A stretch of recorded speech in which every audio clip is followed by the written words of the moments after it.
Estamos de volta. Ô, Zé. Estamos de volta com o Ganhão do Jogo. A hora certa agora, 11 da manhã com 52 minutos. É sempre para Carrefour. Todos merecem o melhor. Carrefour.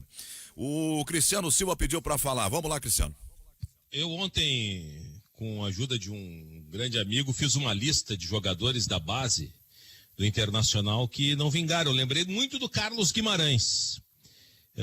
José Aldo, que hoje está no Pelotas, o Ronald no Botafogo, o Richard, Botafogo de São Paulo, Pedro Lucas no Mirassol, o Neto no Brasil de Pelotas, o Guilherme Pato foi pro Cuiabá, Bruno José no Cruzeiro, o Eric, lateral esquerdo, está no Al-Ain, Cezinha no Botafogo, Keiler foi para Chapecoense, o Carlos Miguel, goleiro, foi pro Boa Esporte.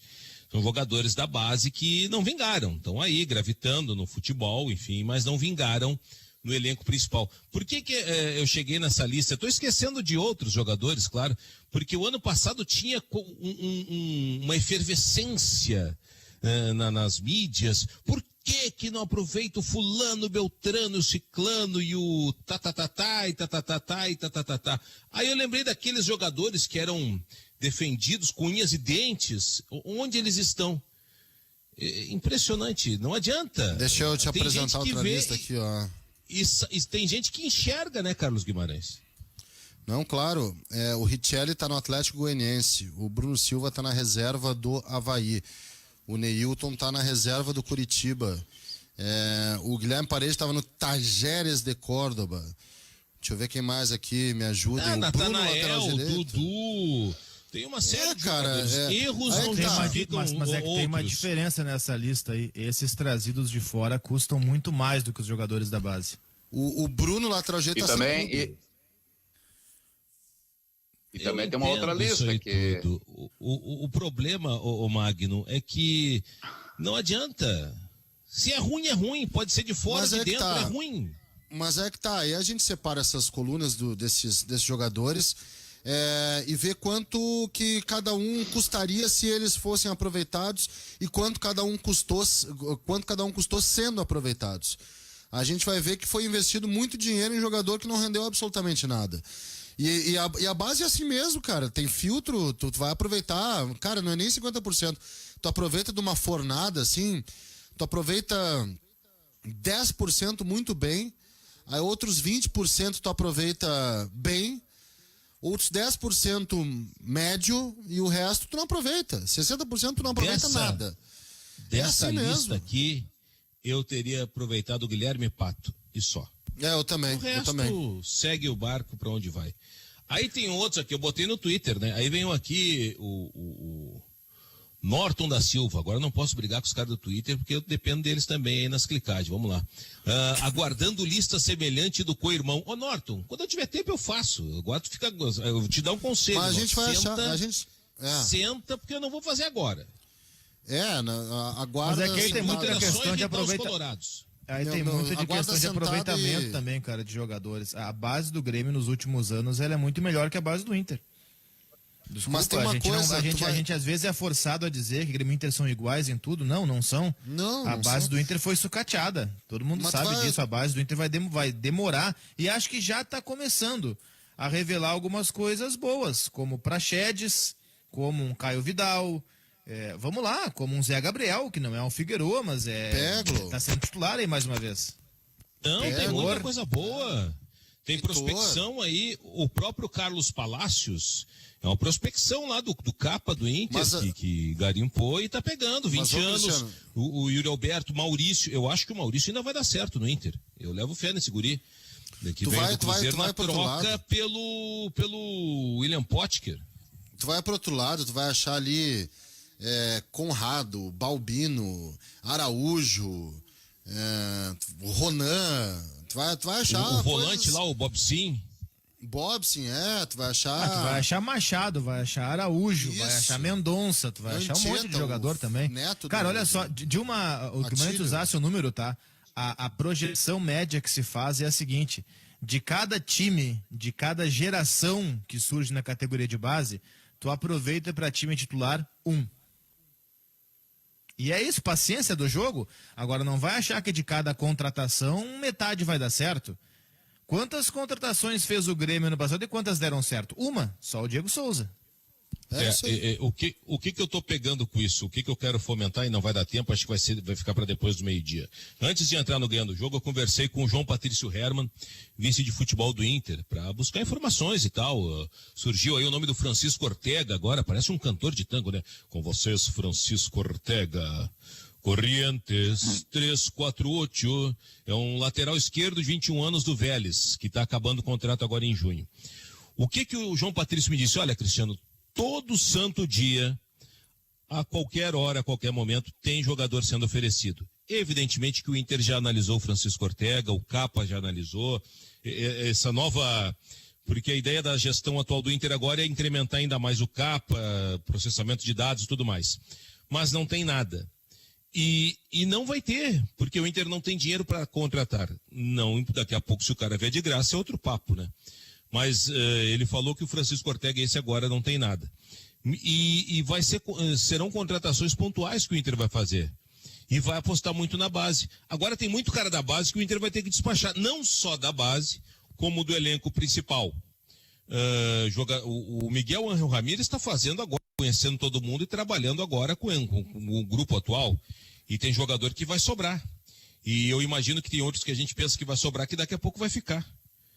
Tem jogador que quer sair, mas não consegue barca para sair. O Marcos Guilherme... Ok, desculpa. Vem aí a Fernanda Bagatin para as notícias, o sinal vai marcar meio-dia e nós já retomamos o debate do Ganhando o Jogo na Guaíba. Corriente 348, segundo piso, ascensor. Estamos de volta. No hay portero, no hay vizinho, adentro, hotel de amor. Esse é um tango de Gardel, A Media Luz, uma referência feita antes do intervalo pelo nosso Cristiano Silva. É um dos grandes marcos do tango, da história do tango.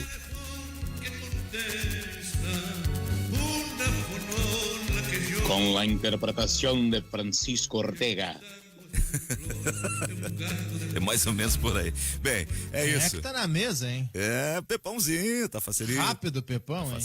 Tá facerito. Bem, então retomamos o Ganhando o Jogo. O Carlos Guimarães está com a palavra. Ele estava começando a falar sobre... Não, o Guimarães não. O próprio senhor estava com a palavra, começou a falar sobre o Marcos Guilherme. Eu só faço os dois textos aqui e a gente vai retomar com ele. FTEC Centro Automotivo. O automotivo tem troca de óleo, revisão, geometria 3D, ar-condicionado, freios e suspensão. Promoção para guaibeiros, 15% de desconto para pagamento à vista. Quer saber o preço da sua revisão? Acesse o site ftecmecanica.com.br. Atendimento das 7h30 até às 18 horas, sem fechar ao meio-dia.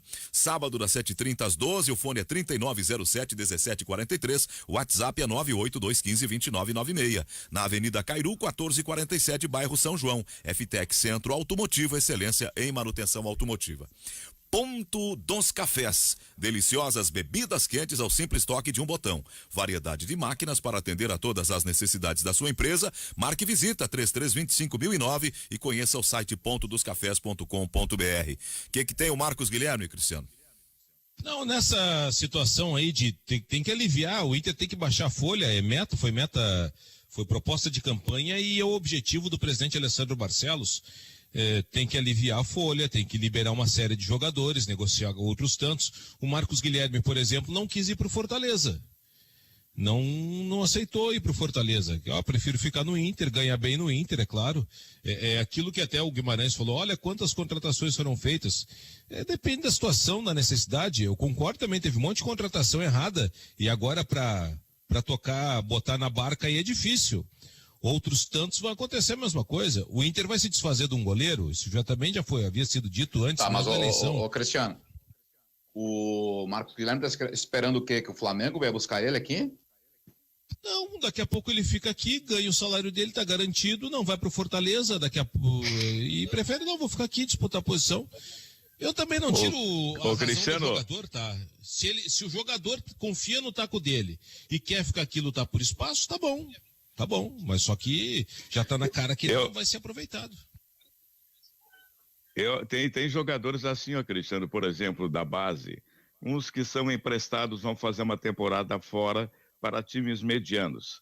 Vão lá, não dão conta do recado, retornam, o Internacional ou o Grêmio não quer ficar, quer colocá-los mais uma vez emprestados para ver se melhora. Aí os times medianos não aparecem, vão para times pequenos e os caras vão desaparecendo.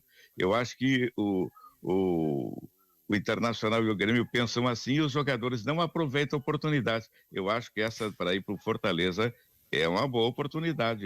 Mas é Fortaleza, que, mas tá? aí entra o o salário, Marcos né, Guilherme cara? nem é jovem. Já é mais veteranão, já é rodado. Acho que ele tem uns 24 ele... por aí, né?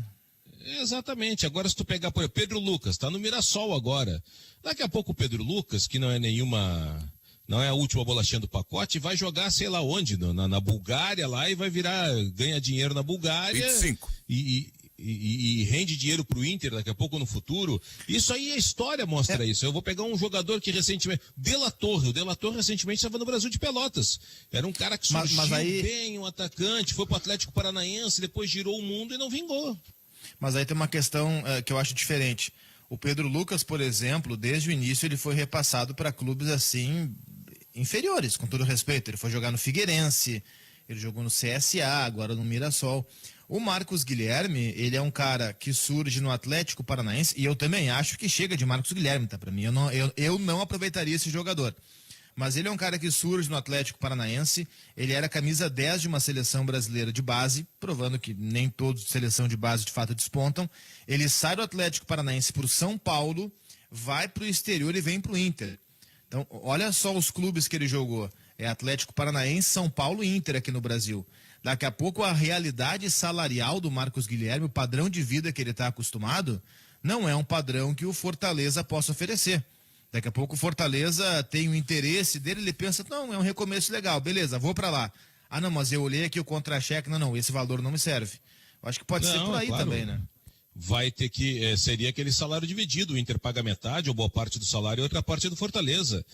Foi assim quando o Inter emprestou o Valdívia. É que o exemplo que eu coloco do Marcos Guilherme é outro. O Marcos Guilherme, para mim, ele se enquadra naquelas contratações que o Guimarães relatou. Dudu, Natanael, esses caras vêm aqui, não jogam nada, e por que não investe num da base? Sabe, é difícil. O Marcos Guilherme eu também acho que não dá, mas... já deu o que tinha que dar no Inter. Agora, para repassar esse tipo de jogador é complicado. Quais são os atacantes que tem o Inter hoje? Os atacantes que o Inter tem hoje. Yuri, Guerreiro, Galhardo. Não, aí os centroavantes, né? Os centroavantes são Guerreiro, Yuri Alberto e Galhardo. O Galhardo é um segundo atacante, mas que pode jogar por dentro. Os caras que disputariam posição... Os caras que disputariam posição com o Marcos Guilherme são esses aí. Peglo, Caio Vidal... Palácios joga exatamente na mesma do Marcos Guilherme, ponta direita. O Inter tá pagando alto para trazer um cara que é titular. Palácios vai chegar e vai jogar. Então é isso aí. O próprio Guilherme Pato, que foi emprestado, agora é isso aí. Para a posição do Marcos Guilherme é Palácios, Caio Vidal e Peglo. É um cara que não vai custar 3 milhões de dólares, ele não chega a 3 milhões de dólares e ele vai ser esse valor diluído em 3 anos. E o Inter vai ficar com 95% do vínculo, os outros 5% ficam com a União Espanhola, que é um clube empresa lá do Chile, e por uma futura venda. E é um jogador que vai ser um investimento. Daqui a pouco é tipo o Yuri Alberto. O Yuri Alberto hoje no Inter é um cheque em branco. O Yuri Alberto hoje tem um valor de mercado muito maior daquele valor quando ele chegou no Internacional. Ele é goleador. Aliás, está de aniversário. Né? Está de aniversário hoje o Yuri Alberto. Parabéns, Yuri Alberto, é guaibeiro. E faz aniversário, se fosse vivo hoje, também estaria completando 43 anos, Fernando Lúcio da Costa, o Fernandão. Saudades do Fernandão, grande figura, grande referência. O Marcos Guilherme, em 5 de agosto, faz 26 anos. Mas é um jogador, Zé, que... Mas deu o que tinha que dar já, né? Que é jogador que vai atuar... Sabe quem é que o Marcos Guilherme me lembra? Ele me lembra o Wellington Silva. O atacante, aquele que jogou no Inter também recentemente, o baixinho. São parecidos. Ao do Fluminense. É o do Fluminense. Mas quer ver uma coisa? O Wellington Silva lateral e teve o Wellington Silva atacante. O Wellington Silva lateral foi mais importante que o atacante. Pelo menos fez um gol que botou o Inter na Libertadores. Mas enfim... o que eu acho com isso, Oliveira? Sabe o que vai sobrar? Sabe o que vai sobrar nessa história toda? E já começa a se falar sobre isso. Nessa história do Inter precisar reduzir a folha salarial... Vai sobrar, por exemplo, para o Abel Hernandes, que é um bom centroavante, que fez gols importantes, fez gol no Flamengo, fez gol em Grenal, fez gols em Libertadores contra a América de Cali, Mas está numa posição em que o Inter tem Paulo Guerreiro e Yuri Alberto e pode ter o Thiago Galhardo.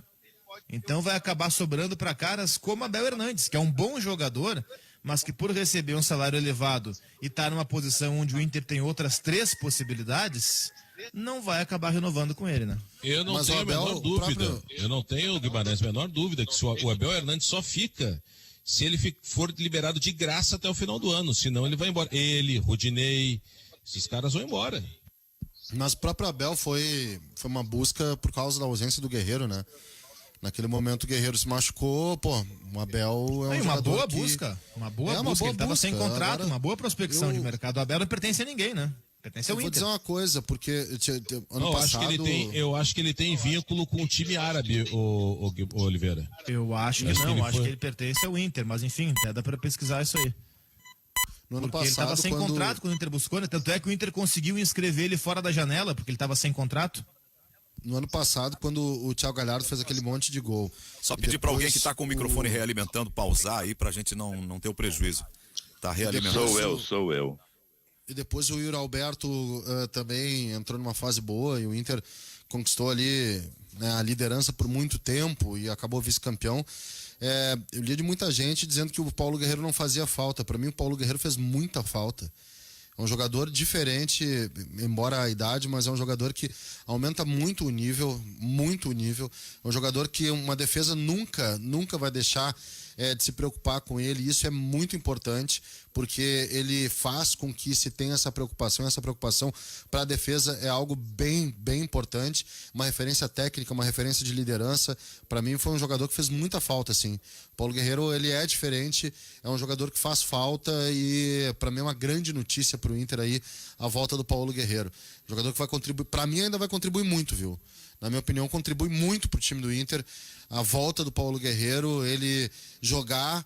E aí tem o desafio, né? Porque a pergunta é, será que ele pode jogar junto com o Yuri Alberto? Eu acho que pode. E acho que o Inter pode se desenvolver com um sistema com 2 atacantes. Aliás, eu gosto do sistema com 2 atacantes, não deslocando o Yuri pro lado. Mas o Inter pode fazer isso. Fatalmente sobraria para um jogador do meio de campo isso aí. E hoje eu não sei se não sobraria para o Prachetes, porque eu precisaria preencher a ponta direita, preenche a ponta esquerda com o Patrick, o Edenilson faz ali a função de meia, tem um outro volante, e aí seria o Prachetes. A não ser que aquela experiência que eu não gostei, prefiro o Edenilson mais perto da área, de botar o Edenilson como primeiro volante, seja mais uma vez reproduzida pelo Miguel. Não sei. O Inter com o Cudê, Guimarães, prefiro o Edenilson. Exato, eu prefiro o Edenilson mais próximo da área, menos recuado. E isso talvez seja aí uma questão a se observar. Embora eu goste do Praxedes, viu? Acho o Praxedes um bom jogador. Quem nesse meio de campo acaba não aproveitando chance é o Nonato, né? E é muito por ele, porque assim, o Inter esboçou um jogo de posição contra o Ipiranga de Erechim, em que o Nonato, ele se apagou. E ele se apaga, ele não tem aquele ímpeto de tentar uma jogada, tentar ousar, tentar fazer algumas coisas. E olha que é um jogo de posição, é um jogo pra ele, viu? E muito parte dele não conseguir fazer essas coisas. Jogador que não conseguiu jogar em 2020 e na primeira amostra também achei que ele ficou apagado e é muito por ele. Esse rapaz está passando por um processo em que ele é um pouco vítima.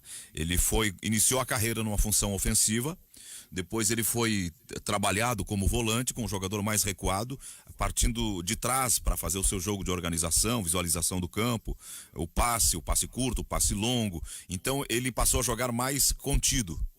Bola parada, por vezes, mas mais atrás. Agora ele está sendo posicionado mais à frente de novo, ou até numa função mais solta, em que ele tem liberdade para se movimentar. Era assim com o Abel. E aí agora vem o novo treinador. Ele tem que se adaptar a uma nova função, a um novo tipo de movimento. Então me parece que isso causa um prejuízo. Ele é muito novo ainda, mas eu vejo nele qualidade técnica, eu vejo nele um cara que não se intimida com a grandeza dos jogos. Talvez esteja faltando um pouco de temperamento para uma explosão física na hora que o jogo fica difícil, de mais imposição, mas ele tem todas as ferramentas para se firmar. Espero que haja para ele, que se conceda para ele tempo para fazer essa descoberta da função que ele passa a ocupar, essa adaptação. Não, tô falando do Praxedes. Ah, tá, desculpa. Achei Não, que era o Nonato. o Nonato eu já tem razão. joguei. O Nonato eu já Não, joguei. o Prachetes tem razão. Se fosse Nonato, eu ia até divergir, mas o Prachetes eu fecho plenamente, concordo totalmente. O Nonato eu joguei a toalha. Eu acho que é um jogador que não tem o tamanho que o Inter precisa para função. Não, é que eu achei que, desculpa, eu entendi errado, eu achei que fosse Nonato que tava falando. Eu ia dizer Nonato isso, que ele já foi testado em todas as posições.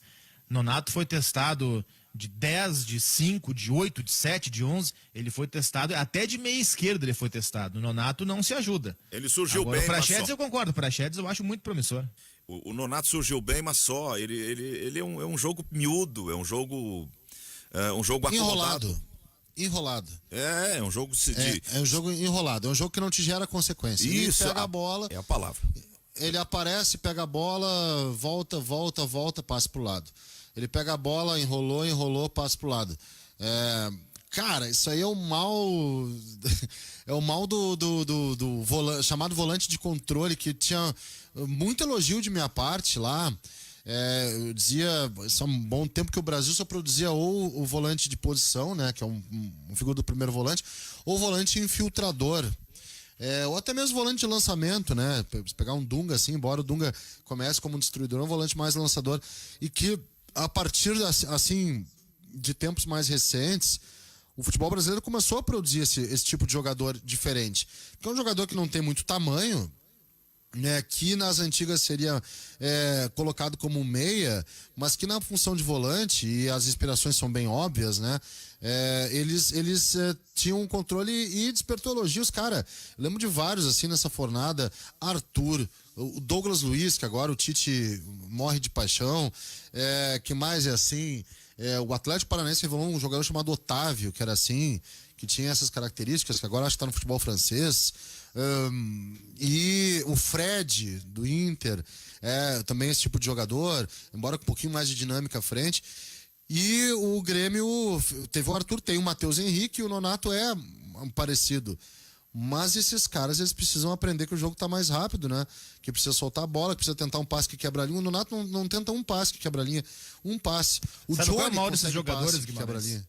O mal desses jogadores, eu acho que o Darlan do Grêmio começa a se perder por esse caminho. O mal desses jogadores é que esse tipo de volante, que eu adoro, eu acho que são volantes com uma característica muito importante. Mas esses volantes, eles têm como incumbência ditar o ritmo do jogo. Qual é o grande problema desses jogadores? É que eles acham que ditar o ritmo do jogo é cadenciar o jogo.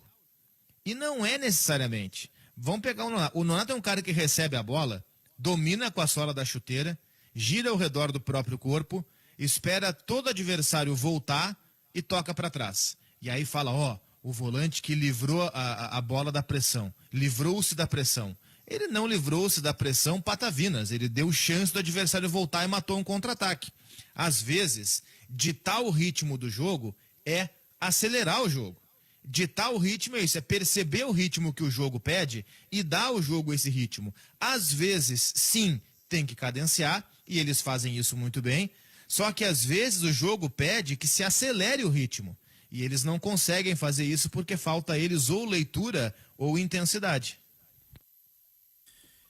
Mas tem um momento em que... Vai, Horácio. Tem um momento em que esse tipo de centro-médio, esse cara que tenta organizar as coisas por ali, ele está tão viciado em fazer o rodopio, e me parece até fica até certo ponto um cacuete, que o cara pega a bola sozinho, mas ele é obrigado a dar aquela volta, girar 360 graus ou em roda dele mesmo. É uma coisa que tem que se falar para o cara, tem que parar com isso aí. Mas eles continuam fazendo esse sistema de jogo e que eles não conseguem pegar a bola e dar o passe sem dar o giro. É impressionante, cara. É isso. E isso aí foi uma obsessão até do Tite, quando o Tite, lá no início, quando começou a treinar a seleção brasileira, que ele buscava um chamado regista, né? Que não é bem isso, né? Que é uma função bem antiga no futebol brasileiro. O Falcão foi esse jogador muito tempo, especialmente quando vai para Roma. Depois no Flamengo, o Júnior foi esse jogador, que nada mais é do que um jogador recuar para armar o jogo de trás. O Pirlo foi esse jogador, né, em tempos mais recentes, assim, para citar um exemplo. E o Tite achou que poderia ser o Arthur, que poderia ser essa turma toda, mas os caras não têm passe para frente. O Arthur até tinha, sabe? Até tinha. Mas depois que ele vai para o Barcelona, ele deixa de ter esse passe que visa quebrar a linha, que visa ter uma jogada mais longa. O Ganso, no início era esse jogador, depois não foi. Eu sempre vou lembrar da participação do Seedorf lá no Bem Amigos, que é uma participação clássica, que todo mundo estava comparando o Ganso ao Pirlo. E o Seedorf deu uma risada, porque o Seedorf conheceu bem o Pirlo, né? Jogou muito tempo com ele no Milan. Deu uma risada dizendo, não tem nada a ver, nada a ver. O Ganso não tem nada a ver com o Pirlo. O Pirlo é um jogador competitivo. Os caras dizendo, não, mas o Pirlo, ele, como joga de terno, ele não compete. Não, o Pirlo era muito competitivo. E esses jogadores, eu acho que precisa de o Nonato não é competitivo. Essa é a questão. E competição é uma coisa que a gente enxerga assim no jogador, que é ele não dar consequência à jogada. Competição não é tu dar carrinho, sujar o uniforme e enlouquecer dentro de campo, né? Porque tem muito cara que enlouquece dentro de campo e não faz nada. Mas competir é tu estar envolvido no jogo e entender que o jogo pede mais velocidade e que o jogo pede mais intensidade. O jogo não pode parar no cara, é isso. Toca a bola pro cara, o cara para o jogo. Acaba com todas as chances. O Grêmio é viciado nisso. Viciado em jogador assim. E o Inter tem o Nonato nessa figura. Aí não dá, né? Não vai se adaptar nunca. O Cristiano Silva chegou a falar das contratações e pontualmente vocês não... Essa especulação do jogador do Vélez, vocês conhecem esse jogador? O Carlos e o Cristiano? Sim. O Ortega, lateral esquerdo. Ele entrou no time do Vélez há pouco tempo no lugar do Cufré, que era o lateral esquerdo, que era titular do Vélez do ano passado. O Vélez é um time muito legal de se ver, tá na Argentina. O Vélez é um time interessante, desde antes treinado pelo Reis. Era legal de ver, tem vários jogadores surgindo no Vélez, Galdames, Ruios é um bom goleiro, Gianetti, zagueiro, até andou sendo especulado aí por alguns times brasileiros.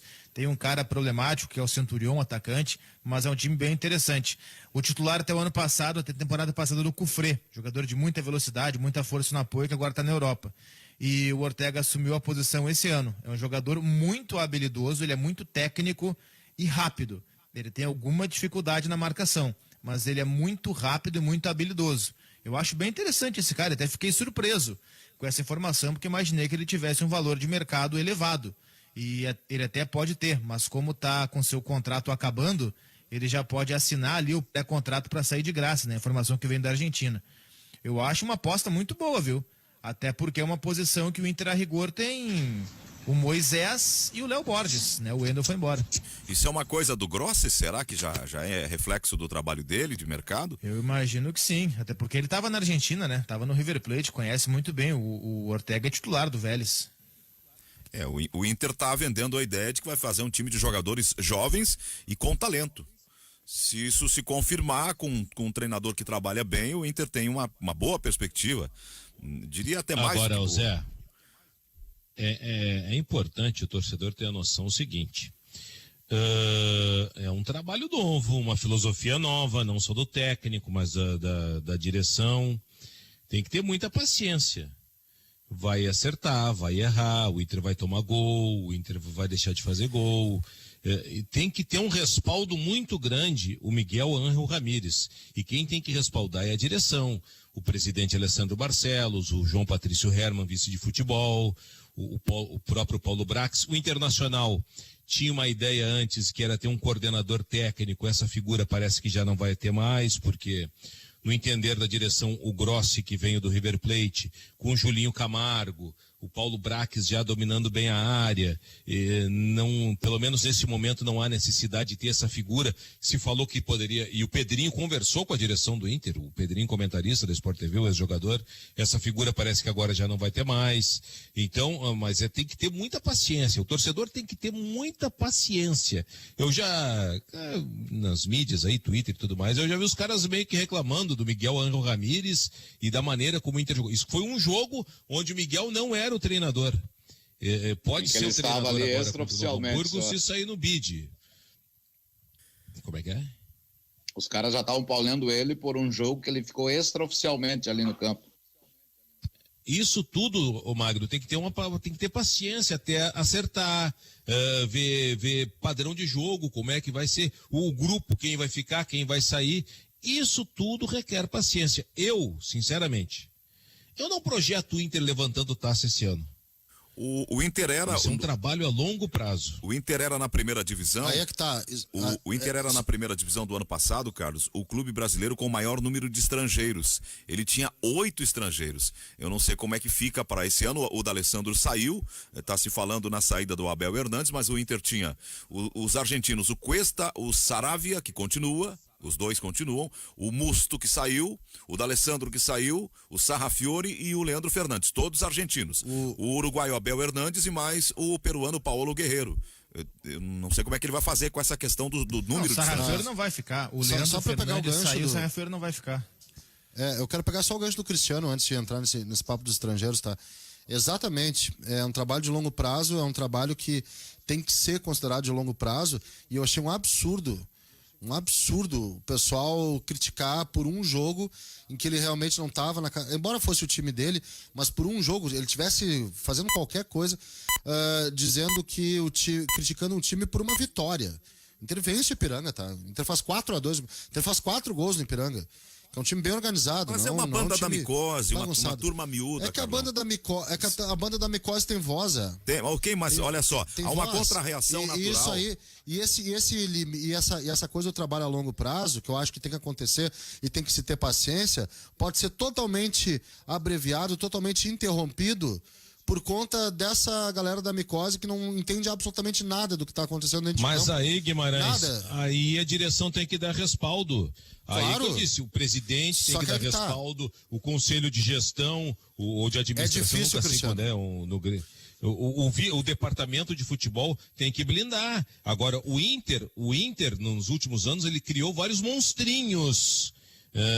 Então esses monstrinhos que o Inter que resolva agora os seus problemas com seus monstrinhos, mas a direção atual que veio com uma proposta nova, ela tem que blindar e dar respaldo ao Miguel Ángel Ramírez. Eu tenho uma certa pretensão os monstrinhos, eles também estão na imprensa tradicional. Calma, filho, calma. Mas não pode, difícil. Guimarães, mesmo na imprensa tradicional ou na imprensa não tradicional, se tu tem convicção no trabalho, se o mandatário do clube tem convicção, se os seus pares de gestão têm convicção, se o departamento de futebol tem convicção, não é imprensa tradicional que vai derrubar, cara. Deixa eu fazer uma metáfora que vai parecer absurda, mas tem razão. No final vocês vão perceber. Festival Internacional da Canção da TV Record, 1967, Sérgio Ricardo com seu violão vai cantar Beto Bom de Bola, uma música que ele tinha convicção, uma música bonita, aliás, uma música com uma letra bem interessante, bonita, e ele é vaiado, ele mesmo com convicção na sua música, lá pelas tantas, ele com todas as vaias, porque lá o pessoal pegava no pé mesmo, ele fala, vocês ganharam, ok, vocês ganharam, pega e quebra o violão e desiste da sua própria música, da própria convicção. Ano passado, vou colocar aqui que o Cudê pediu para sair, tá? O Cudê tinha convicção no próprio trabalho, mas tomava tanta porrada que desistiu. Quando a porrada chega, vem da opinião pública que manipula a torcida, sim, e manipula, não sei se é uma coisa fácil de aguentar. Vamos ver nesse ano, porque com um jogo já tinha porrada no Miguel Ángel Ramírez, sem os caras entenderem bulhufas do que estava acontecendo dentro de campo, de qual a intenção dele armando o time do Internacional. Não importa a intenção, importa que já tem um preconceito, e é puro preconceito, porque é treinador estrangeiro, porque é jogo de posição, porque é frescura, porque não sei o quê, e os caras já estão dizendo isso, por preconceito. Os caras que não entendem a diferença entre jogo de posição e outro tipo de formação dentro de campo. Esse preconceito, ele é muito forte, especialmente quando contamina a torcida. Vai ter que blindar, mas vai ser um esforço muito grande para que essa blindagem não vaze. Porque daqui a pouco, Cristiano, e tu conhece muito bem como é que funciona as internas, vai rolar, a blindagem vaza, não lá pela direção, não pelo vice de futebol, vaza pelo assessor do assessor do assessor, que começa a produzir lá dentro um fogo amigo. Esse fogo amigo, ele surge como uma faísca, vai aumentando. E aí chega até o pessoal que está no futebol, que começa a pensar, opa, peraí, se o meu amigo tá dizendo, vamos ver se não é verdade. E por aí vai. Tu sabe que não começa lá em cima, começa lá embaixo. Sabe muito bem disso. O Inter tem que blindar, mas tem que evitar também que esse fogo amigo ele ocorra. Aí a direção é que tem que apagar o fogo amigo. O que eu já escutei do trabalho do Miguel Ángel Ramírez, que é um trabalho muito bem conceituado, que ele vem fazendo no Inter, é um trabalho que tem início, meio e fim nos treinamentos, existe clareza no que ele passa e que os jogadores estão recebendo bem tudo que ele vem colocando. É uma nova metodologia, é diferente da metodologia do Cudê, que já era diferente do que já vinha acontecendo no Inter. Agora, vamos ver na prática. Repito, eu não vejo o Inter, eu acho que tem que ter muita paciência. É uma mudança que está passando no Internacional. O fato de apostar nos jovens, diminuir a questão salarial, não fazer loucuras em contratações. Vai me perguntar sobre o Tyson? Eu acho que contratar o Tyson é uma loucura que o Inter vai fazer. Eu não contrataria o Tyson. Eu não repassaria aquilo que ganhava o D'Alessandro para o Tyson. Eu não faria isso. Eu tentaria buscar uma ou duas contratações diferentes que desse um respaldo maior do que contratar o Tyson para ser, ele vai ser a grande referência. Eu acho que não é por aí. Mas a direção do Inter vai se permitir essa loucura, esta única loucura. Eu tenho um o torcedor tem que entender. Porque se daqui a pouco, Zé, começa a tomar porrada ou não ganha Grenal, demite tudo e vamos lá, e traz o Celso Roth, aquelas loucuradas de sempre. Eu tenho um sentimento mais otimista em relação a isso. Eu tenho uma convicção, até no começo tentei falar e ia expor um ponto de vista contrário, talvez tivesse sido interessante que eu dissesse antes. Eu percebo que se propaga na comunidade de consumidores de produtos, de jornal, de rádio, de televisão, do produto futebol, uma capacidade de leitura própria, de convicção. Mais do que uma cultura do futebol, as pessoas têm inteligência e têm informação sobre futebol. E não existe assim, é uma minoria barulhenta, não existe assim tanto essa coisa tão enraizada e tão consolidada do que os do contra vencem. O trabalho do Cudê, embora tivesse alguns apresentado resistência, a imensa maioria aprovava, admirava e respeitava, porque percebeu que era bem feito o trabalho. Aí houve a troca, veio o Abel com outro modelo, com outra concepção. Inicialmente também houve uma resistência, esse velho, ultrapassado, aquelas coisas e tal. Abelão foi conquistando com humildade, com aquele seu carisma, com aquele seu jeito carismático, ele conquistou o grupo, mobilizou os caras, foi retomando, foi respirando, fez sequência, foi ganhando e brigou pelo título, e as pessoas foram se dobrando aquilo, mesmo os resistentes. Eu tenho convicção que esse rapaz, esse espanhol, vai fazer a mesma coisa. Eu tenho dito isso assim, meio que do nada. Eu tenho convicção que ele vai mostrar que o trabalho é bem feito, e as pessoas hoje dão valor para trabalho, não apenas para resultado. O resultado é importante, mas o torcedor quer trabalho bem feito, porque ele sabe que quando tem um trabalho bem feito, os resultados vêm por consequência e não vem apenas um resultado isolado. Mas Zé, para chegar no trabalho bem feito tem que ter tempo. E o que o futebol brasileiro menos tem é tempo. Tu daqui a pouco tá numa Libertadores, não vai bem, cai na fase de grupo, o trabalho pode ser bom, tu tá vendo que o trabalho é bom, mas não classificou na fase de grupo. Aí a pressão aumenta.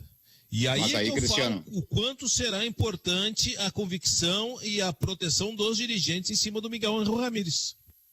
Exato. Se cai numa fase classificatória de Libertadores, que se dê um tempo também no Campeonato Brasileiro, que vem logo na sequência, ou já vai estar sendo disputado em paralelo. Não se jogue tudo fora à medida que aconteça uma eliminação. Se dê mais tempo. Agora, se não render no Brasileiro, aí se pensa pro ano que vem. Esse caso do rapaz de Portugal. Tem uma outra situação, Zé, veja bem, a gente tá pegando eliminações, mas vamos pegar agora, e se o Inter arrancar, fizer 100% na fase de grupos da Libertadores, e tá jogando um monte, calma, espera, porque também não vamos ser imediatistas, como foi o Vasco da Gama com o Ramon, que liderou o Campeonato Brasileiro, e agora vai ser campeão. Calma, tudo tem que ter calma, tempo, não é de uma hora para outra que esse futebol que o Inter planeja vai aparecer. Sabe que lá eu gostava do trabalho do Ramon, achava o grupo fraco. Zé, sobre o Vasco, o Cano até tem qualidade, mas já tinha gente dizendo que ele era o novo Dinamite. Calma, né? Sim. São 12 horas, mais 38 minutos, a hora certa é Carrefour. Nós estamos na Guaíba com o Ganhando o Jogo, intervalo rapidinho e voltamos para o último bloco. O ouvinte Marcelo Vasconcelos manda um recado para nós. Bem interessante o recado, ele está dizendo assim: boa tarde, Zé Aldo.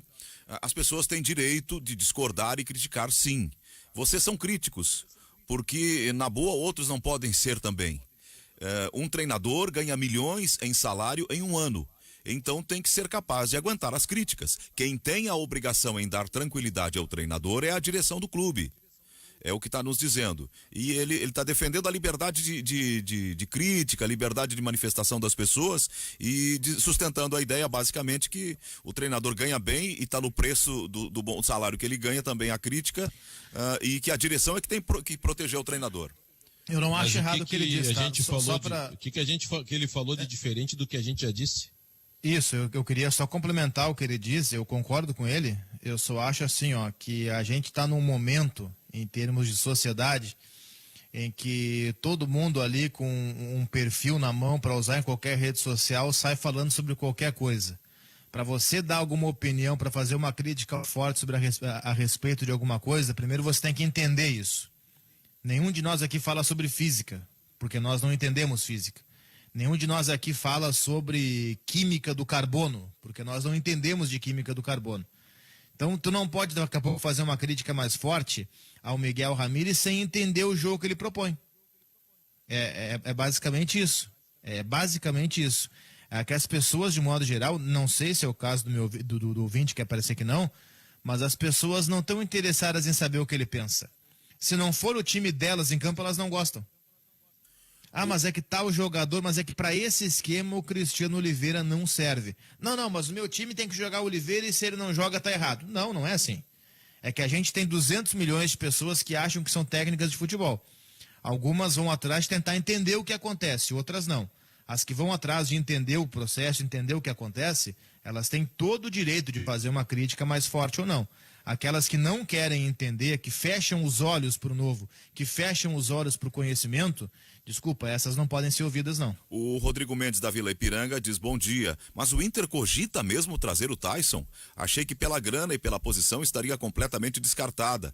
Estou confiante que no Inter esse ano, esperando que a direção de fato respalde o trabalho da comissão técnica. Grande abraço. O Tyson é um sonho de consumo da atual gestão e já a negociação já aconteceu mesmo antes da eleição, ganhando a eleição, aquela coisa toda, e a ideia era colocar o dinheiro que se pagava para o D'Alessandro, pagar para o Tyson. O Tyson, o Inter negociou até para que ele estivesse agora, mas acabou o Shakhtar lá não liberando e ele veio para o meio do ano, e é algo que está muito bem avançado. Eu, repito, eu não contrataria. O ouvinte Cássio Amaral de São Leopoldo diz: estou lendo que Crespo está testando o volante Luan como zagueiro. Não sei se isso não vai acabar acontecendo com o Rodrigo Dourado. Em tempo ele diz assim: eu saúdo a volta do Cristiano Silva. Obrigado, Cássio, está sempre com a gente aqui. Obrigado, Cássio, muito obrigado. Acho que sim. Acho que o Rodrigo Dourado tem potencial para ser um zagueiro.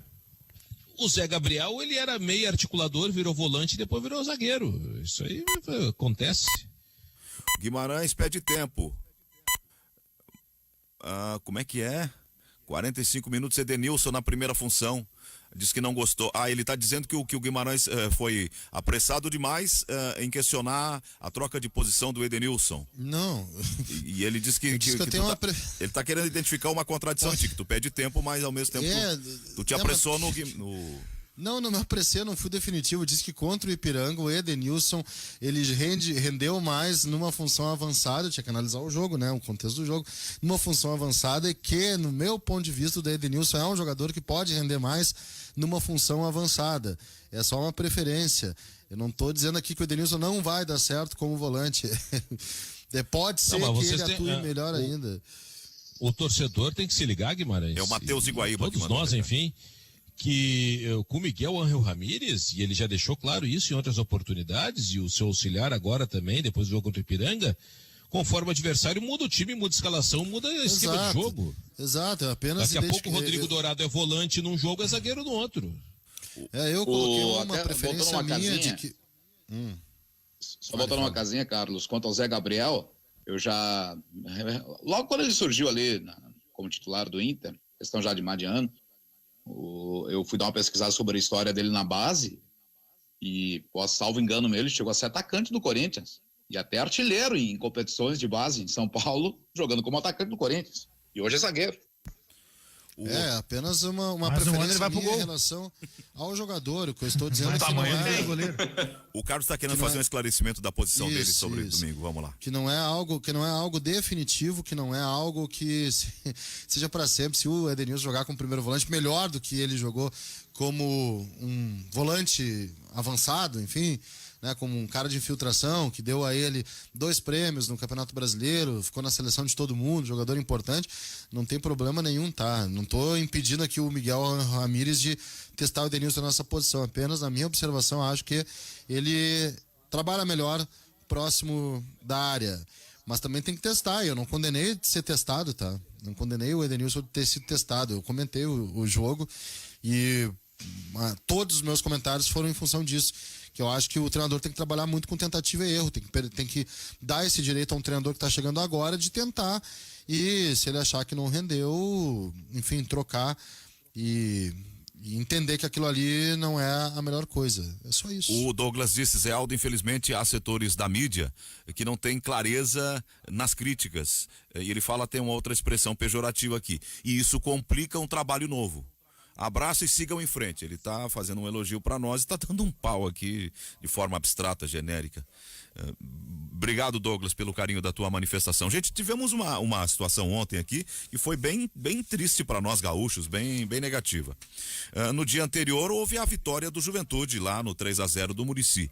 Mas ontem o Caxias perdeu para o Fortaleza, em casa foi eliminado. O Esportivo perdeu para o Remo, o Caxias perdeu 1-0 e o Esportivo 2-0, também foi eliminado. E o Santa Cruz empatou com o Joinville e igualmente foi eliminado. A nossa esperança... Deu a lógica nos 3, né? A nossa esperança agora é o Ipiranga contra o Penharol. Esse aí é lógico, o Ipiranga passar pelo Penharol. O Penharol, se eu não me engano, do Amazonas, né? Lá, Penarol, eles não têm o time em cima do Enio, Penarol. Agora, em relação aos confrontos de ontem, deu a lógica. O Fortaleza passou pelo Caxias. Time de Série A, né? Time de Série A. O Santa Cruz conseguiu segurar o empate com o Joinville. De repente, o confronto mais equilibrado seria esse, Santa Cruz e Joinville. E o Remo foi lá e ganhou do Esportivo 2-0, tranquilamente. Deu a lógica. E o Esportivo, que pelo que eu vi, confesso que eu não estou assistindo muitos jogos do Gauchão, só mesmo os da dupla Grenal, o Esportivo foi um dos times mais fracos que eu vi até agora do Campeonato Gaúcho. Então, se imaginava até que ele fosse ter dificuldade na Copa do Brasil e perdeu, foi eliminado. Deu muito E o Caxias teve 2 gols... O Caxias teve 2 gols anulados por impedimento, né? Faltou VAR, E os caras lançaram nas redes sociais a torcida do Fortaleza indignada ontem com o Fortaleza. Mesmo com a classificação do Fortaleza, os caras estão pedindo fora Anderson Moreira. Os caras ficaram indignados com eu não vi o jogo, mas a torcida do Fortaleza ficou enlouquecida com a atuação que eles julgam péssima do Fortaleza contra o Caxias. Eu não vi o jogo, tá fazendo uma brincadeira aqui, não li nada ainda, só peguei o resultado, mas se é contra o Caxias, o árbitro deve ter errado. Fala, Magno. Não errou. Eu vi o jogo. Não errou. Eu vi o jogo. Eu vi todo o jogo, os 2 gols anulados foram bem anulados, estavam no impedimento os atacantes do Caxias. Eu tô brincando, mas o Orestes e o Magno estão aí para falar sério e dizer que o que aconteceu foi normal, que a arbitragem atuou bem e perdeu quem tinha que perder. Fortaleza 1-0 é mais time, o Carlos já tinha dito, foi um resultado lógico. E o Cristiano Silva também disse, deu a lógica em todos. O Remo é mais camisa, ganhou do Esportivo, mas o problema assim é que nós perdemos em casa os 3 confrontos, as 3 eliminações foram aqui, né? Oxe, que pena. Mas acontece, né? O Corinthians foi lá e ganhou do Salgueiro. Ganhou do Salgueiro e... Salgueiro que fica localizado naquela região, né? No polígono da maconha. Exatamente. Agora, eu tô buscando um Twitter do Pfeiffer aqui, que teve o jogo que é hoje, aqui, o Pfeiffer botou. Isso é surreal. 13 e América, que acontece hoje, mudou de local e horário hoje. Se deram conta hoje de manhã que o estádio Presidente Vargas não tem condições. Isso pode ser, deixa eu abrir aqui. 13 e América Mineiro, modificação do estádio Presidente Vargas, o PV, em Campina Grande, às 16 horas, para o estádio Amigão, que também é em Campina Grande, às 18 horas. Vem cá, cara, é uma piada de muito mau gosto isso. Mas o próprio jogo de ontem do Caxias contra o Fortaleza, Cristiano, próprio jogo ontem do Fortaleza com o Caxias, ele teve mudança de horário na véspera. Não mudou o local, claro, continua sendo Centenário, mas mudou para as 8 da noite por conta dos decretos aqui do Estado. A CBF se tocou um dia antes que tinha que mudar o horário, senão o governo não ia permitir a realização do jogo. Tu tem decreto aqui, como é que não se dão conta? Olha lá, tem que ser depois das 8. Mas ainda foi um dia antes. Agora, hoje, o jogo é hoje, mudou hoje. Ó, sai do PV, vai jogar lá do Amigão, lá não sei o quê. Cara, o que está acontecendo? Vamos organizar, vamos se ligar, gente, vamos se ligar. E sabe? Quanto ao jogo, Cristiano, Caxias e Fortaleza, também assisti, especialmente no segundo tempo, sem repertório, Caxias, infelizmente. O Lacerda não está conseguindo mais dar, ao menos no jogo de ontem, do que eu acompanhei do Caxias. É balão para a área, bola parada, pressão sem conclusão. Sim, tem algumas coisas, Magno, mas foram impedimentos bem marcados. Por incrível que pareça, Cristiano Silva, Ricardo Marques Ribeiro era o árbitro, e até que foi bem. Salvo um momento que ele, para aparecer, deu um cartão amarelo pro cara que tava na maca. Eu gosto do Lacerda, acho que ele foi muito bem quando levou o Caxias ali ganhou um turno, levou para a decisão. Ali era o momento ele dar um salto em pegar um outro time. Aí ele ficou no Caxias. Ali acho que ele já bateu no teto no Caxias. E agora não sei se ele já não perdeu o trem da história. Enfim, eu lembro do Novo Hamburgo, campeão gaúcho com o Beto Campos, falecido Beto Campos. O Beto Campos foi campeão gaúcho com o Novo Hamburgo. E ali eu acho que ele demorou muito para sair, depois ele circulou pelo Náutico e infelizmente acabou falecendo. Mas, enfim, o profissional ele tem que se dar conta. Quando ele atingir o máximo no time, sai para buscar outra barca. E às vezes também a barca Beto não aparece, né? Tem isso. Também. E o filho do Beto é o técnico do Santa Cruz agora, o William. O empate ontem eu não acompanhei, né? Não tinha transmissão de Santa Cruz e Joinville. 0-0 o jogo, mas o técnico do Santa Cruz, que foi campeão da Copa da Federação Gaúcha, é o William Campos, filho do Beto. E esse jogo do Juventude com o Muricy, lá em Alagoas, meu Deus, que gramado horroroso daquele estádio. Que gramado horroroso, não tem condições. E eu sei que vocês falaram ontem, a torcida presente, e o preparador físico do Novo Hamburgo, Márcio Vitória, me mandou, olha, teve um jogo em Juí lá que a torcida estava presente também. Tem que ter fiscalização. Olha, são 50 pessoas, cada delegação pode levar 50 pessoas autorizadas pela federação. Passou disso, não pode entrar no estádio. Não pode, é protocolo de saúde. O professor Fernando Braz mandou um recado dizendo bom dia. É uma satisfação ter o retorno do Cristiano Silva, o nosso representante colorado sofredor 80-90. Quá, brincadeira à parte, saúde ao amigo. Abraço, professor Fernando Braz. Obrigado, professor. Eu não sou sofredor, cara, o professor, eu não sou sofredor. Realmente, a década de 90 foi complicada, mas eu não sou sofredor. Já passou. Eu já exorcizei tudo em 2006. O Colorado que não exorcizou em 2006... esse sim tem que buscar um tratamento mais forte. Conversa do Cristiano. Cara que não superou com a faixa no peito aqui, contra o Barcelona, não vai se curar nunca mais, quer dizer. Pensa comigo. Tu ganha uma Libertadores, tá? 2006. Aí tu vai pro Mundial. O Mundial, a torcida já sabia, vai perder, vai pegar o Barcelona, nem vai... Aí tu passa a primeira fase do Mundial. Aí tu vai encarar o Barcelona. Meio apertadito, Barcelona, né? Barcelona de Ronaldinho, aquele cano danado. Aí tu tá segurando um 0-0 no sufoco, aquela coisa toda. Daqui a pouco o teu jogador principal, que estaria de aniversário hoje, Fernandão, sente uma lesão. E diz, meu Deus, caiu a casa. Aí tu olha pro banco, o Abel chama quem? Adriano Gabiru. Aí realmente muitos desligaram a TV, outros foram fazer outras coisas. Agora perdemos tudo, enfim, não dá mais. Gabiru, xingaram o Abel, evidentemente. E aí o Gabiru entra e faz o gol do Mundial, o gol do título mundial. Se tu não exorcizou todos os teus anos de sofrimento em 2006 com aquele gol do Gabiru, tu não exorciza nunca mais nada. Qual time foi campeão? Eu quero que me explique. Campeão mundial com o gol daquele jogador que foi o mais criticado dos últimos tempos, entrando no lugar do ídolo. Então isso é um exorcismo, cara. Isso aí é para queimar todas aquelas energias ruins e pensamentos ruins e maléficos. Adriano Gabiru, ser campeão do mundo com o Renato Portaluppi entortando os alemães lá é barbada. Com o Paulo Guerreiro fazendo gol lá contra o Chelsea é barbada. Eu quero ver ser campeão do mundo com o Gabiru marcando gol contra o Barcelona. Era o improvável, né? Não era o mais lógico. O Ricardo está dizendo ainda, assim, Cristiano. Zé, Vai, ainda Magno. existia um outro exorcismo. Esse do Cristiano aí quanto ao Mundial com o gol do Gabiru, um negócio mais improvável que se podia imaginar. E havia um outro ainda que foi feito 2 anos depois, outro exorcismo, o do Juventude, que sempre foi o calcanhar de Aquiles no momento que o Juventude era melhor que o Inter. É bom que se diga isso. Ali na virada dos 90, início dos anos 2000, o Juventude era melhor que o Internacional. E volta e meia, quando se enfrentavam, o Juventude vencia, por naturalidade, por ser mais time. O outro exorcismo foi o 8-1, a decisão do Gauchão 2008, com direito àquele pênalti de cavadinha do Klemer para fechar a goleada. Aquele também foi um outro exorcismo para os colorados, em relação ao seu adversário mais forte, por bom tempo, aquele interior que era o Juventude.